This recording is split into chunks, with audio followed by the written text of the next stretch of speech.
সম্মানিত সাংবাদিকবৃন্দ, আসসালামু আলাইকুম।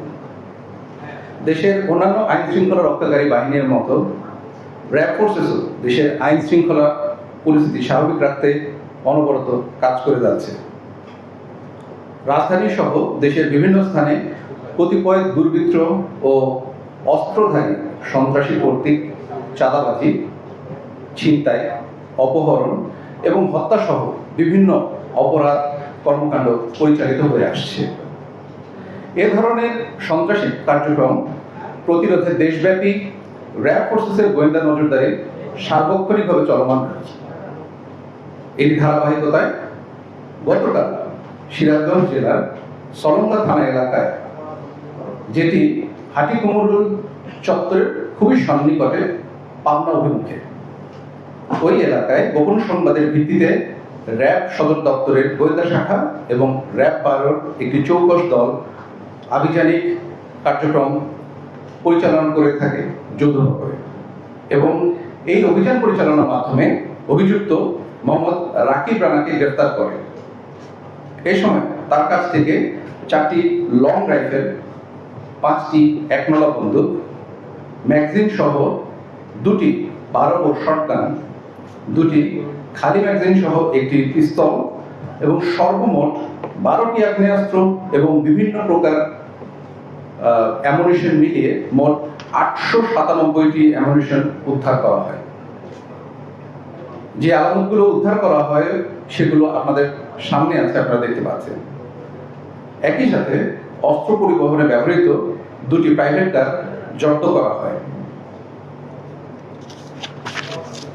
পরবর্তীতে গ্রেফতারকৃত রাকিবের দেওয়া তথ্যের ভিত্তিতে রাজধানী আদাবর থানাধীন সেকেটেক এলাকা হতে মোহাম্মদ আলমগীর হোসেন ওরফে সুটা আলমগীরকে একটি প্রাইভেট কার সহ গ্রেফতার করা হয়।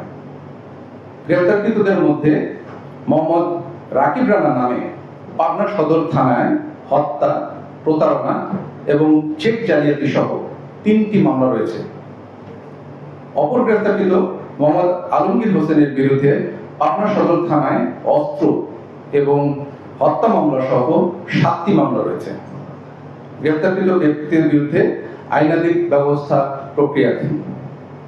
উক্ত সাংবাদিকবৃন্দ, প্রিয় সাংবাদিকবৃন্দ, অতীতে যেভাবে আপনারা বিভিন্ন অপরাধ বিষয়ক তথ্য দিয়ে র্যাবকে সহযোগিতা করেছেন এবং ভবিষ্যতেও একইভাবে আমাদের পাশে থাকবেন বলে আমরা আশা করছি, এবং র্যাবের যত আভিযানিক সাফল্য আপনারা দেশবাসীর সামনে উপস্থাপন করবেন, এবং সেই আশাবাদ ব্যক্ত করে সকলের প্রতি শুভকামনা রেখে আমি আমার বক্তব্য শেষ করছি। ধন্যবাদ। আসসালামু আলাইকুম। আপনাদের যদি কোনো প্রশ্ন থাকে আপনারা করতে পারেন। পরিমাণ অ্যামুনিশন তারা আসলে কোথায় মজুত করেছিল, লক্ষ্যটা কি ছিল, আর এগুলোর সোর্সটা আপনারা জানতে পেরেছেন?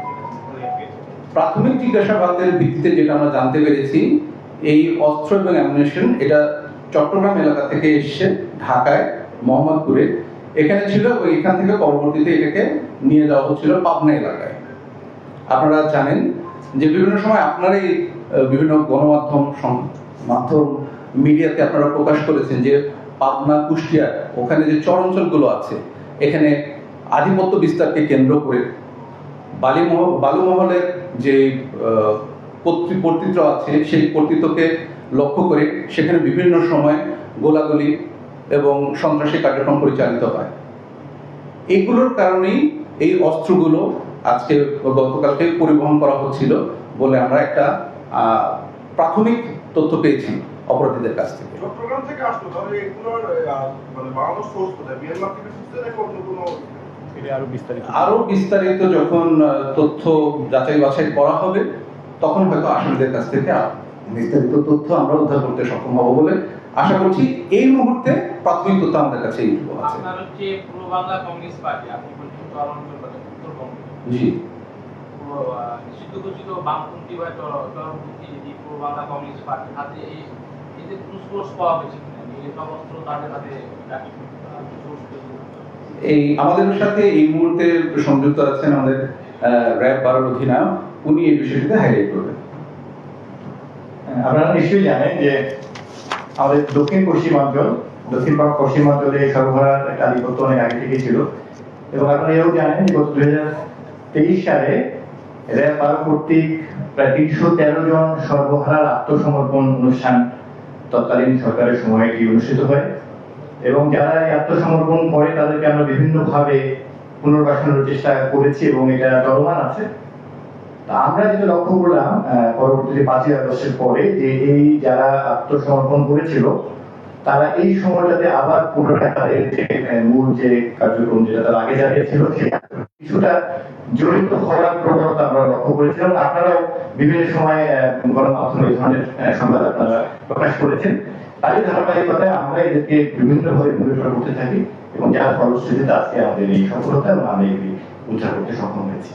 এবং আমাদের ধারণা যে এটি নিষিদ্ধ যারা চরমপন্থী যারা আছে তাদের হাতে এই অস্ত্রগুলি যাওয়ার যথেষ্ট সম্ভাবনা ছিল বলে আমরা প্রাথমিকভাবে ধারণা করছি। ধন্যবাদ। ইন্ডিকা ভাই একটা বিষয় যেহেতু চরমপন্থীরা আসলে একটা প্রশ্ন এখানে বিষয় আপনার ভাই যেটা বললো যে সুন্দরবনের জনদর্শনে কিন্তু ফিরছে আবার তারা অস্ত্র হাতে নিয়ে আবার কিন্তু তারা বনে সাগরে দুই জায়গায় তারা অপরাধ করছে। আপনারা কিন্তু তাদেরকে আত্মসমর্পণ করিয়েছে, এখন আপনাদের কি অবস্থা বা আপনারা আসলে কি আবার কাজ করছেন কিনা? আসলে দেশের আর্থসামাজিক প্রেক্ষাপট, রাজনৈতিক প্রেক্ষাপট সবকিছুর উপরেই কিন্তু আমাদের দেশের সাধারণ মানুষ বা অপরাধী যাদের কথাই বলেন না কেন তাদের অপরাধ জগতে বিচরণ বা এখান থেকে প্রত্যাবর্তন সবকিছু কিন্তু নির্ভর করে। এটা আপনারাও বোঝেন, আমরাও বুঝি। তো বর্তমান যে পরিস্থিতি, এই পরিস্থিতিতে আপনি যে কথাটি বললেন এই বিষয়টি আমরাও পরিলক্ষিত, আমাদেরও গোচরীভূত হচ্ছে এবং আমরা দেখতে পাচ্ছি যে আমাদের গোয়েন্দা নজরদারির মাধ্যমে যে কিছু কিছু ক্ষেত্রে এই ধরনের সম্ভাবনা দেখা দিয়েছে।